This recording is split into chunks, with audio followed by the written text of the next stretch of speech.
한성우는 공무원으로 35년을 근무하다가 지난 봄 정년 퇴직했다. 매일 새벽 6시면 어김없이 눈이 떠졌다. 35년간 몸에 밴 습관은 퇴직했다고 해서 쉽게 사라지지 않았다. 하지만 이제 더 이상 나갈 곳이 없었다. 출근 준비를 할 필요도, 서류를 검토할 일도, 회의에 참석할 이유도 없었다. 성우는 침대에서 일어나 거실로 나왔다. 집안은 고요했다. 아내 박연주는 이미 이른 시간부터 미용실로 나간 뒤였다. 식탁 위에는 간단한 메모만 남겨져 있었다. 아침 냉장고에 있어. 데워 먹어. 성우는 메모를 물끄러미 바라보다가 접어서 쓰레기통에 던졌다. 냉장고 문을 열었지만 식욕은 없었다. 그는 컵라면 하나를 꺼내 물을 부었다. 퇴직 후 석 달째, 성우의 하루는 늘 이렇게 시작되었다. 컵라면을 후루룩 먹고 설거지를 하고 텔레비전을 켰다. 아침 뉴스가 흘러나왔지만 귀에 들어오지 않았다. 리모컨을 이리저리 돌리다가 결국 홈쇼핑 채널에 멈췄다. 화면 속에서는 중년 여성들이 웃으며 건강식품을 소개하고 있었다. 이제 나도 저런 걸 사야 하나 성우는 쓸쓸하게 중얼거렸다. 그는 문득 자신이 늙었다는 사실을 깨달았다. 거울 속 자신의 얼굴은 주름투성이었고 머리카락은 성그러져 있었다. 손등에는 검버섯이 자리 잡고 있었다. 창밖을 내다보았다. 아파트 단지 안에서는 젊은 엄마들이 유모차를 밀며 산책하고 있었다. 택배 기사가 분주히 박스를 나르고 경비원 아저씨는 화단에 물을 주고 있었다. 모두가 자신의 일을 하고 있었다. 성우만 홀로 멈춰 있는 것 같았다. 오후가 되자 성우는 집 근처 공원으로 나갔다. 벤치에 앉아 사람들을 구경했다. 운동하는 노인들, 강아지를 산책시키는 부부, 책을 읽는 대학생. 모두가 저마다의 시간을 보내고 있었다. 성우는 주머니에서 담배를 꺼냈다가 다시 집어넣었다. 금연한 지 10년이 넘었지만 요즘 자꾸 담배 생각이 났다. 집으로 돌아오니 오후 5시였다. 연주는 아직 돌아오지 않았다. 성우는 냉장고를 다시 열었다. 아침에 먹다 남긴 반찬들이 그대로 있었다. 그는 밥을 지어 혼자 저녁을 먹었다. 텔레비전을 켜니 드라마가 방영되고 있었다. 젊은 남녀가 사랑을 속삭이고 있었다. 성우는 채널을 돌렸다. 저녁 8시 현관문이 열리는 소리가 들렸다. 연주가 돌아온 것이었다. 왔어? 성우가 물었다. 응. 피곤해. 연주는 짧게 대답하고 방으로 들어갔다. 성우는 그녀의 뒷모습을 바라보았다. 연주는 예전보다 훨씬 생기 있어 보였다. 머리도 새로 염색했고 옷차림도 산뜻했다. 퇴직 후 연주는 자신의 꿈이었던 뷰티 아카데미 강사 자리를 얻게 되었다. 젊은 시절부터 미용에 관심이 많았던 그녀는 자격증을 따고 강사로 활동하기 시작했다. 처음에 성우는 기뻐했다. 아내가 하고 싶은 일을 하게 되었으니 좋은 일이라고 생각했다. 하지만 시간이 지나면서 묘한 감정이 밀려왔다. 아내는 자신 없이도 더 행복해 보였다. 집에 있을 때보다 밖에 나가 있을 때 더 많이 웃었다. 수강생들 이야기를 할 때면 눈이 반짝였다. 성우는 자신이 점점 투명인간이 되어가는 기분이었다.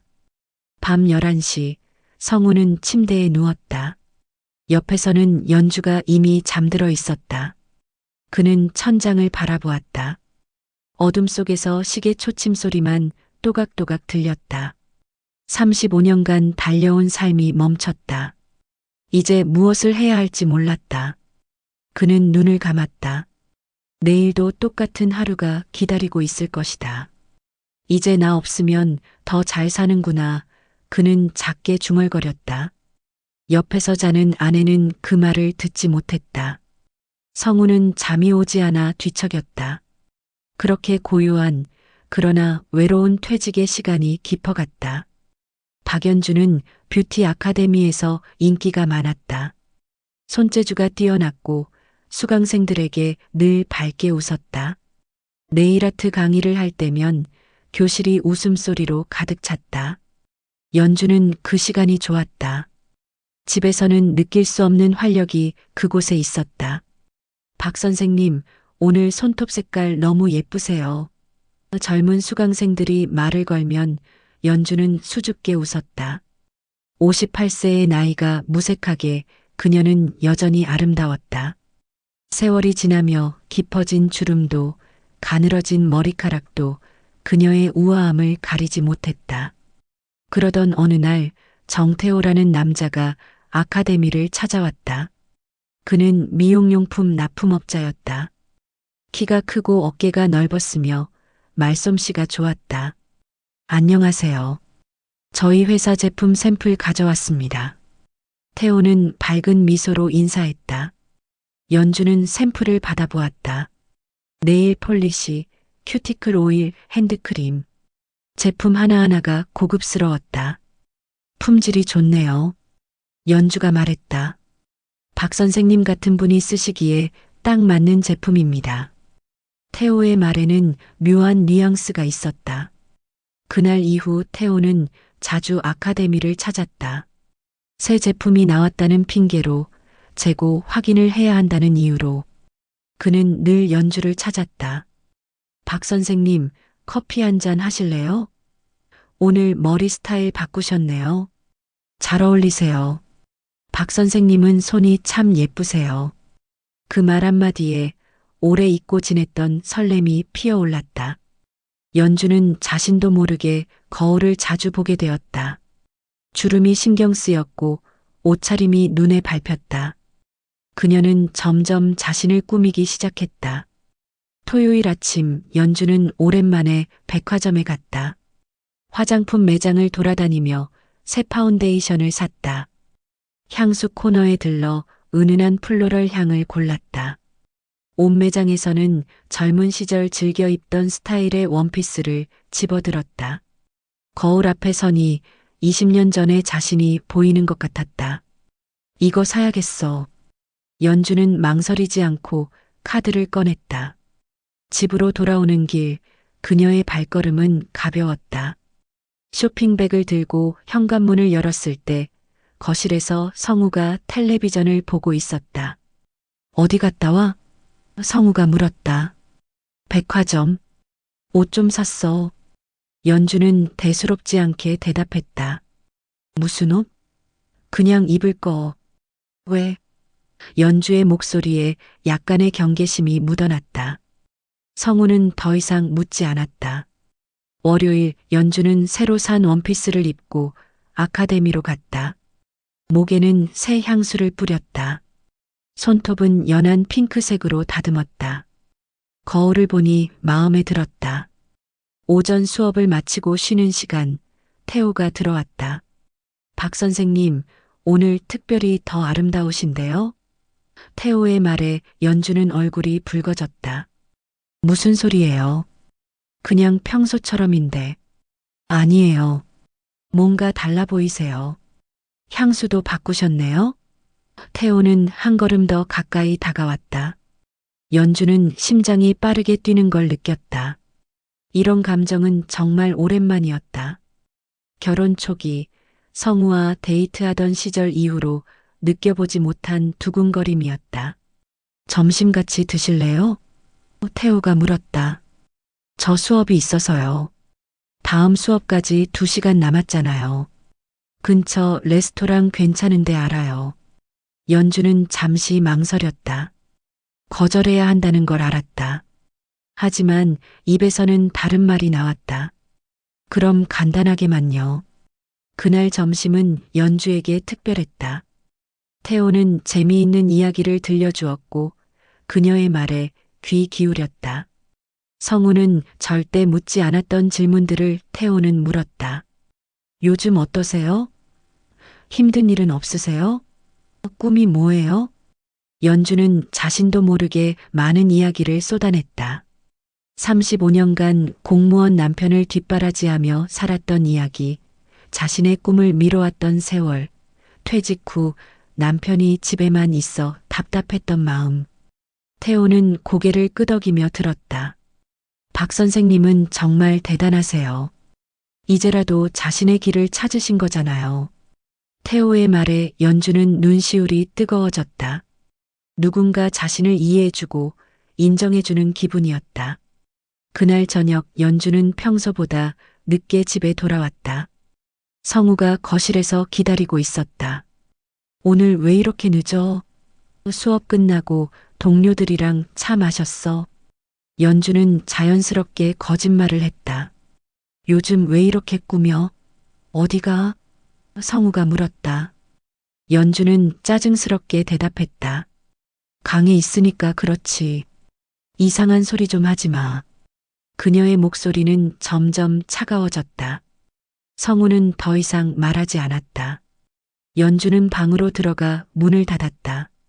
거울 앞에 앉아 자신을 바라보았다. 볼이 상기되어 있었고 눈은 반짝였다. 그녀는 자신이 살아있음을 느꼈다. 그리고 그 순간 작은 죄책감이 스쳐 지나갔지만 금방 사라졌다. 침대에 누워 휴대폰을 켰다. 태호에게서 문자가 와 있었다. 오늘 즐거웠어요. 내일도 뵐 수 있을까요? 연주는 미소 지으며 답장을 보냈다. 네, 좋아요. 그날 밤 연주는 오랜만에 행복한 꿈을 꾸었다. 반면 옆방에서 성우는 잠을 이루지 못했다.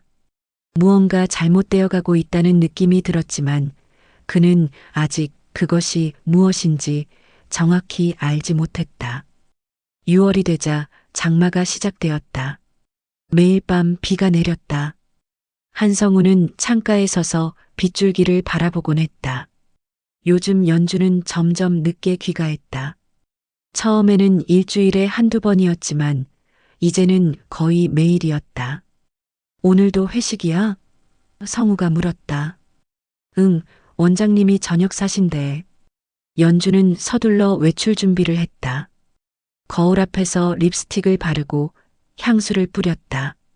예전에는 집에서 화장을 고치는 일이 없었는데 요즘은 나갈 때마다 꼼꼼히 단장했다. 현관문이 닫히는 소리가 났다. 성우는 거실에 혼자 남았다. 시계를 보니 저녁 6시였다. 그는 냉장고에서 맥주를 꺼내 마셨다.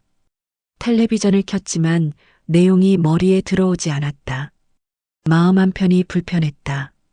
밤 11시가 넘어가도 연주는 돌아오지 않았다.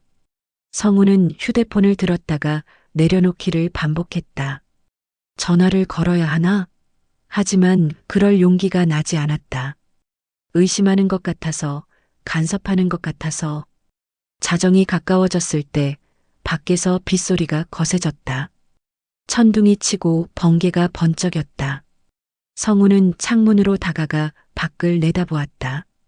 아파트 입구에 택시 한 대가 섰다. 연주가 우산도 없이 뛰어내렸다. 머리가 젖어 있었고 걸음걸이가 약간 흔들렸다.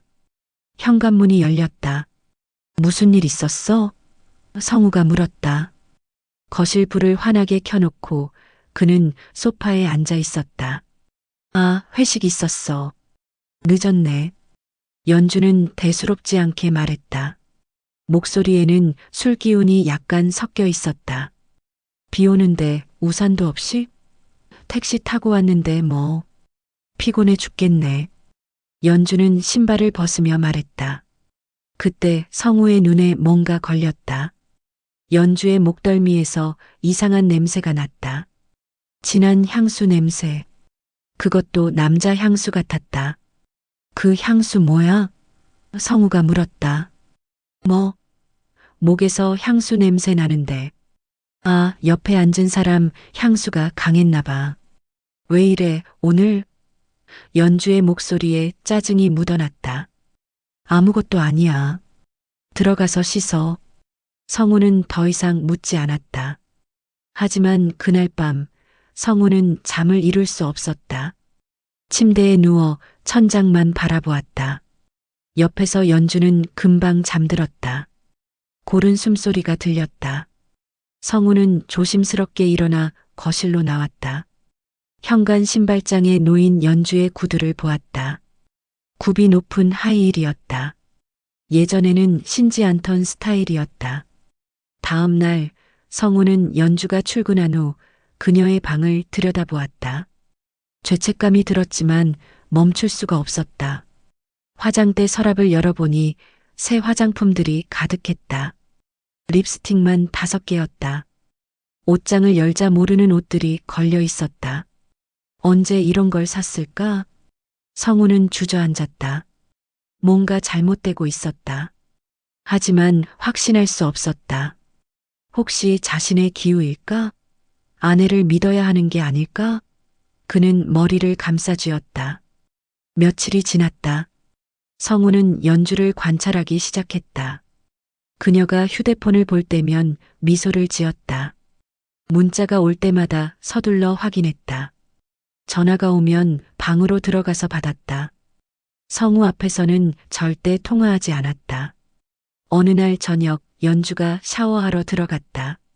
성우는 거실 테이블 위에 놓인 그녀의 휴대폰을 보았다. 손이 떨렸다.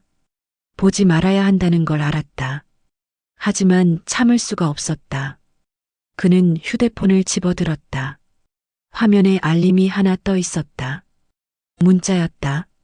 성우는 숨을 죽이고 내용을 읽었다. 오늘도 손끝이 예뻤어요. 내일은 더 보고 싶어요. 송신자는 태호였다. 성우의 손에서 휴대폰이 떨어질 뻔했다. 심장이 미친 듯이 뛰었다. 머릿속이 하얘졌다. 그는 휴대폰을 원래 자리에 놓고 소파에 주저앉았다. 욕실에서 샤워 소리가 들렸다. 평화로운 소리였다. 하지만 성우에게는 그 모든 게 거짓처럼 느껴졌다. 그날 밤 성우는 결심했다. 직접 확인해야겠다고. 며칠 후 금요일 연주는 저녁 8시까지 강의가 있다고 했다. 성우는 7시쯤 집을 나섰다. 택시를 타고 아카데미가 있는 건물로 갔다. 비가 부슬부슬 내렸다. 성우는 건물 맞은편 카페에 자리를 잡았다. 창가에 앉아 아카데미 입구를 지켜보았다. 커피는 식어갔지만 그는 한 모금도 마시지 않았다. 시간이 천천히 흘렀다. 8시 10분 아카데미 문이 열렸다. 연주가 나왔다. 하지만 혼자가 아니었다. 옆에 키 큰 남자가 함께였다. 두 사람은 나란히 걸었다. 남자가 우산을 받쳐주었다. 연주는 고개를 들어 남자를 보며 웃었다. 성우는 자리에서 일어났다. 다리에 힘이 들어가지 않았다. 그는 창문에 손을 짚고 두 사람을 바라보았다. 연주와 남자는 길모퉁이에 세워진 은색 승용차로 걸어갔다. 남자가 조수석 문을 열어주었다. 연주가 차에 올라탔다.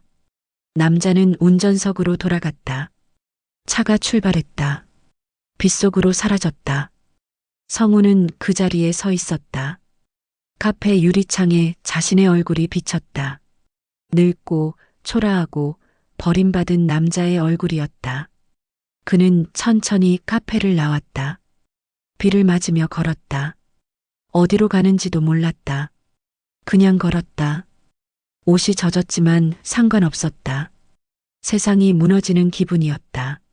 35년 함께한 아내가, 그가 평생 믿었던 사람이 다른 남자와 함께 웃으며 차에 올라타는 모습, 그 장면이 머릿속에서 계속 반복되었다. 1시간을 걷다가 성우는 결국 벤치에 주저앉았다.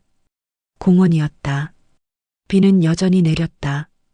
그는 고개를 떨구고 손으로 얼굴을 감싸쥐었다. 울어야 할 것 같았지만 눈물이 나오지 않았다. 그저 텅 빈 공허함만 가슴을 채웠다. 자정이 넘어 집에 돌아왔을 때 연주는 이미 잠들어 있었다. 성우는 젖은 옷을 벗고 샤워를 했다. 뜨거운 물이 온몸을 적셨지만 추위는 가시지 않았다. 그는 거울을 보지 않았다. 볼 용기가 없었다. 성우는 사흘을 고민했다. 말해야 할까, 모른 척해야 할까? 밤마다 잠들지 못하고 천장만 바라보았다. 옆에서 연주는 편안하게 잠들어 있었다. 그 모습이 성우를 더 괴롭게 했다. 어떻게 저렇게 태어날 수 있을까? 월요일 저녁 성우는 결심했다. 더 이상 참을 수 없었다. 연주가 퇴근해서 저녁을 먹고 있을 때 그는 조용히 말을 꺼냈다. 우리 이야기 좀 하자. 무슨 이야기? 연주는 젓가락을 들고 그를 보았다. 다 봤어. 성우의 목소리는 떨렸다. 뭘? 너랑 그 남자. 금요일에 봤어. 차 타고 가는 거. 젓가락이 그릇에 떨어지는 소리가 났다. 연주의 얼굴이 굳었다. 한동안 침묵이 흘렀다. 식탁 위의 국에서 김이 모락모락 올라왔다. 시계 초침 소리만 또각또각 들렸다. 미행했어? 연주가 먼저 입을 열었다. 목소리는 차가웠다. 미행이 아니야. 확인한 거지. 그게 중요한 게 아니잖아. 그럼 뭐가 중요한데? 대체 언제부터였어? 얼마나 오래된 거야? 연주는 한숨을 쉬었다. 식탁 위에 밥그릇을 밀어냈다. 몇 달 됐어. 3월쯤부터. 3월? 벌써 석 달이나? 성우는 믿을 수 없다는 표정으로 그녀를 바라보았다. 미안해. 연주의 말은 짧았다. 미안하다고? 그게 끝이야? 성우의 목소리가 높아졌다. 도대체 왜? 내가 뭘 잘못했는데? 당신은 아무 잘못 없어. 연주는 담담하게 말했다. 그럼 왜 이런 짓을 한 거야? 연주는 고개를 들어 성우를 똑바로 바라보았다. 나도 외로웠어. 그녀의 목소리에는 억눌렀던 감정이 묻어났다. 35년을 같이 살았는데 외롭다고? 그래, 외로웠어. 당신은 늘 벽 같았어. 무슨 소리야? 당신은 나를 가족이 아니라 그림자 취급했잖아. 연주의 목소리가 떨렸다. 밥 차려주고 빨래하고 청소하는 사람. 그게 나였어. 당신은 한 번도 내 이야기를 들어준 적이 없어. 성우는 할 말을 잃었다. 나는 열심히 일했어. 가족을 위해서. 알아. 당신이 돈 벌어온 거 고마워. 하지만 그게 다야? 35년 동안 단 한 번도 내가 뭘 원하는지 물어본 적 있어? 당신이 말을 안 했잖아. 말해봤자 소용없었으니까. 당신은 늘 피곤하다고 바쁘다고 했어. 내 이야기는 중요하지 않았어. 연주는 눈물을 닦았다. 그 사람은 달랐어. 내 말을 들어줬어. 나를 봐줬어. 그 말은 칼처럼 성우의 가슴에 꽂혔다. 그는 아무 말도 할 수 없었다. 연주의 말이 전부 거짓이라고 부정하고 싶었지만 그럴 수 없었다. 그녀의 말에는 진실이 담겨 있었다. 당신이 퇴직하고 집에 있을 때 난 숨이 막혔어.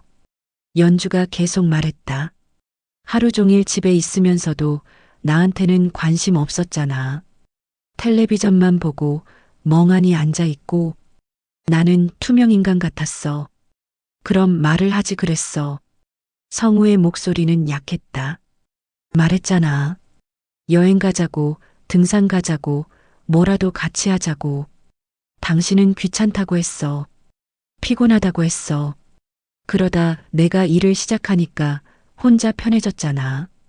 성우는 고개를 숙였다. 기억이 났다. 연주가 여행 이야기를 꺼냈을 때 그는 돈 아깝다고 했다. 등산 가자고 했을 때 무릎이 안 좋다고 핑계를 댔다. 영화 보러 가자고 했을 때 집에서 보면 되지 않냐고 했다. 미안해. 성우가 중얼거렸다. 이제 와서 미안하다고 해서 뭐가 달라져? 연주는 차갑게 말했다. 이혼하자. 뭐? 이혼하자고. 이제 끝이야. 연주는 잠시 침묵했다. 그리고 천천히 고개를 끄덕였다. 그래. 그게 나을 것 같아. 그 말에 성우는 가슴이 무너지는 것 같았다. 아직 희망이 있을 거라고, 대화로 풀 수 있을 거라고 생각했다. 하지만 연주의 눈빛은 이미 결정된 것처럼 차가웠다. 그 남자랑 계속 만날 거야? 성우가 물었다. 모르겠어. 그건 내 문제야. 애들한테는 뭐라고 할 거야? 사실대로 말할 거야. 엄마 아빠가 이제 따로 살기로 했다고. 성우는 아들, 딸의 얼굴이 떠올랐다. 이미 결혼해서 독립한 자식들이었지만 이 소식을 들으면 어떤 반응을 보일까? 실망할까? 엄마를 원망할까? 아니면 아빠인 자신을 탓할까? 다음 날 성우는 변호사를 찾아갔다. 이혼 상담을 받았다. 재산 분할, 위자료, 절차. 머릿속이 복잡했다. 변호사는 담담하게 설명했다. 부인 쪽 유책 사유가 명확하니 위자료 청구가 가능합니다. 됐어요. 성우가 말했다. 네. 위자료 같은 거 필요 없어요. 그냥 재산 반반 나누고 끝내요. 하지만 됐다니까요. 빨리 끝내고 싶어요. 한 달 후 이혼은 성립되었다. 재산의 절반은 연주가 가져갔다. 아파트는 팔렸고 성우는 월세 원룸으로 이사했다. 짐을 정리하다 보니 남은 게 별로 없었다. 옷 몇 벌, 책 몇 권, 낡은 시계 하나. 이사한 날 밤 성우는 텅 빈 방에 앉아 있었다. 창밖으로 도시의 불빛이 보였다. 사람들은 각자의 삶을 살고 있었다.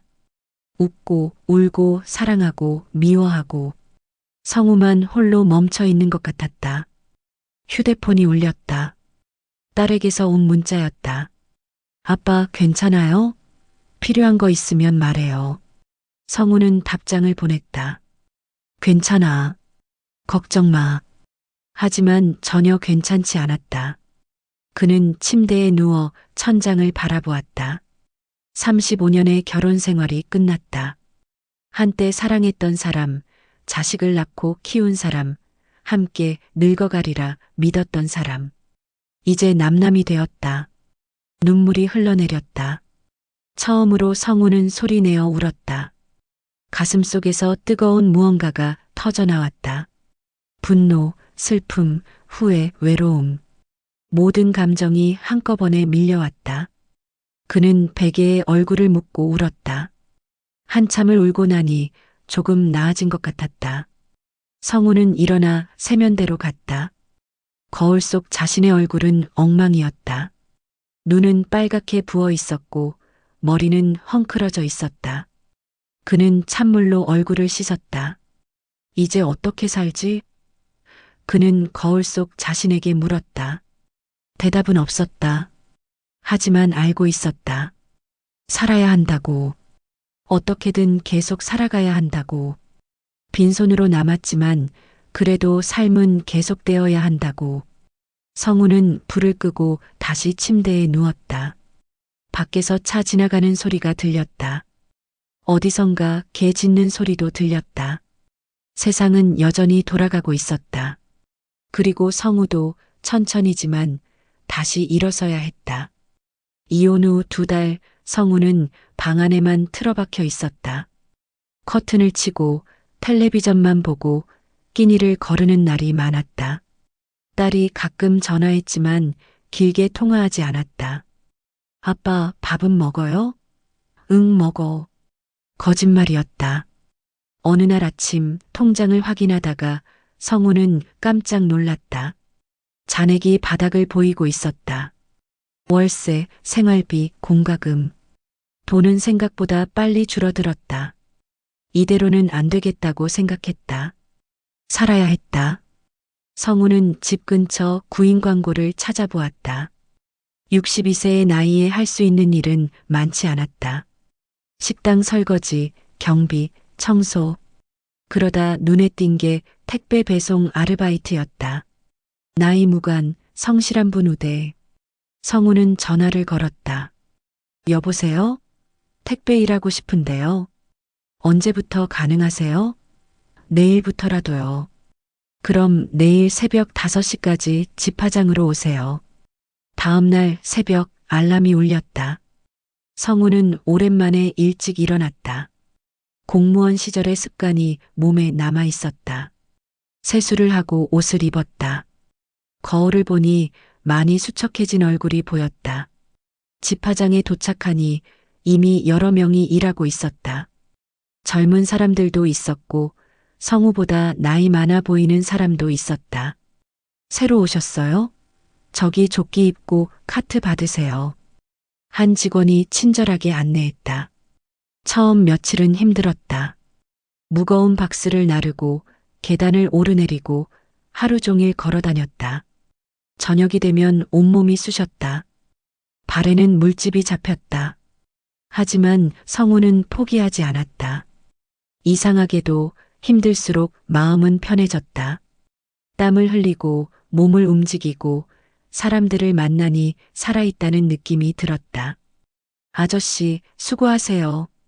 택배를 받는 주민들이 인사했다. 네, 감사합니다.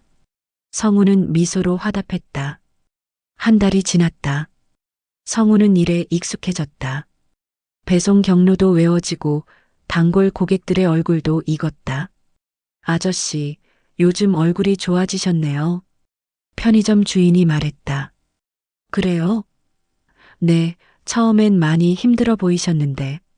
어느 토요일 오후 성우는 배송을 마치고 동네 도서관에 들렀다. 책이라도 읽어볼까 싶었다. 오랜만에 찾은 도서관은 조용하고 평화로웠다. 서가를 둘러보다가 소설 한 권을 집어들었다. 그 책 재미있어요. 옆에서 누군가 말을 걸었다. 성우는 고개를 들었다. 60대 초반으로 보이는 여성이 미소 짓고 있었다. 단정한 옷차림에 부드러운 인상이었다. 네. 아, 그래요? 저도 지난주에 읽었는데 좋더라고요.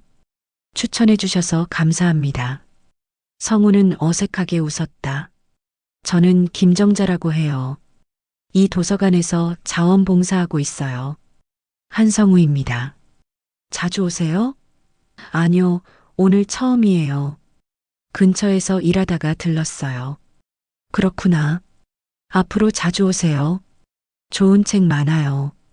그날 이후 성우는 주말마다 도서관을 찾았다. 책을 읽기도 하고 신문을 보기도 했다. 정자를 마주칠 때마다 가벼운 인사를 나눴다. 오늘은 무슨 책 읽으세요? 오늘 날씨 좋네요. 짧은 대화였지만 기분이 좋았다. 어느 일요일 정자가 먼저 말을 걸었다. 한 선생님, 커피 한 잔 하실래요? 네. 저요? 네, 도서관 옆에 카페 있어요. 제가 살게요. 카페에 앉아 정자는 자신의 이야기를 들려주었다. 남편과 사별한 지 3년 혼자 살면서 자원봉사를 시작했다고 했다. 처음엔 너무 외로웠어요. 집에만 있으니까 미칠 것 같더라고요. 그래서 밖으로 나왔죠. 힘드셨겠어요. 성우가 말했다. 한 선생님도 혼자 사시는 것 같던데 맞아요? 정자가 조심스럽게 물었다. 성우는 잠시 망설이다 고개를 끄덕였다.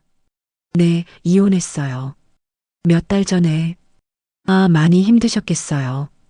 처음엔 그랬죠. 지금은 조금 나아졌어요. 요즘 얼굴이 많이 좋아지셨어요. 처음 봤을 땐 많이 우울해 보이셨거든요. 정말요? 네, 지금은 햇살 같은 얼굴이에요. 그 말에 성우는 가슴이 뭉클했다. 오랜만에 누군가 자신을 따뜻하게 봐주는 기분이었다. 고맙습니다.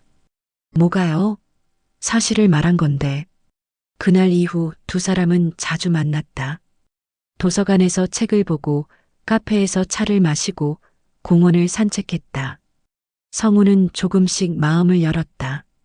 결혼 생활 이야기, 이혼 과정, 혼자가 된 후의 외로움. 정자는 조용히 들어주었다. 한 선생님, 저도 남편 잃고 한참 방황했어요. 정자가 말했다. 어떻게 견뎠어요? 시간이요. 시간이 지나니까 조금씩 나아지더라고요. 그리고 사람들이요. 혼자가 아니라는 걸 깨달았어요.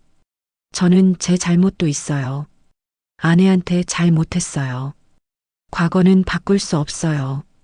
하지만 미래는 바꿀 수 있죠. 정자는 따뜻하게 미소 지었다. 지금 이렇게 새로 시작하고 계시잖아요. 성우는 문득 깨달았다. 배신당하고 이혼하고 모든 걸 잃은 줄 알았다. 하지만 그게 끝이 아니었다. 오히려 새로운 시작이었다. 택배 일을 하며 땀 흘리는 것도, 도서관에서 책을 읽는 것도, 정자와 차를 마시는 것도 모두 새로운 삶이었다. 감사합니다, 정자 씨. 성우가 말했다. 뭐가요? 저한테 관심 가져주셔서요. 덕분에 많이 나아졌어요. 저도 한 선생님 만나서 좋아요. 혼자 있으면 외롭거든요. 가을이 깊어갔다. 나뭇잎이 노랗게 물들고 바람이 선선해졌다. 성우는 아침마다 택배 배송을 하고 주말에는 정자와 시간을 보냈다. 딸에게서 전화가 왔다. 아빠, 요즘 목소리가 밝아지셨어요. 그래. 네, 무슨 좋은 일 있어요? 아니, 그냥 일하면서 사람들 만나니까 좋더라. 다행이에요. 걱정했거든요. 어느 일요일 저녁, 성우는 원룸 창가에 서서 노을을 바라보았다. 하늘이 붉게 물들어 있었다. 아름다웠다. 이혼 직후에는 이런 풍경이 눈에 들어오지 않았다. 하지만 이제는 달랐다. 그 여름의 상처는 길고 깊었다. 배신의 아픔, 이혼의 고통, 혼자가 된 외로움. 모두 견디기 힘든 시간이었다. 하지만 그 끝에는 새로운 빛이 있었다.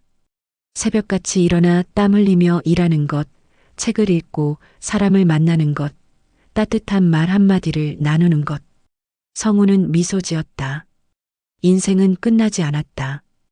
62세의 나이에도 여전히 살아갈 이유가 있었다.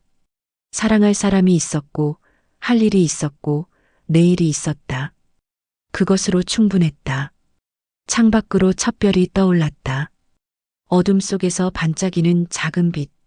성우는 그 별을 바라보며 생각했다. 자신도 저 별처럼 어둠 속에서 다시 빛나기 시작했다고. 조용하지만 확실하게. 새벽의 빛처럼.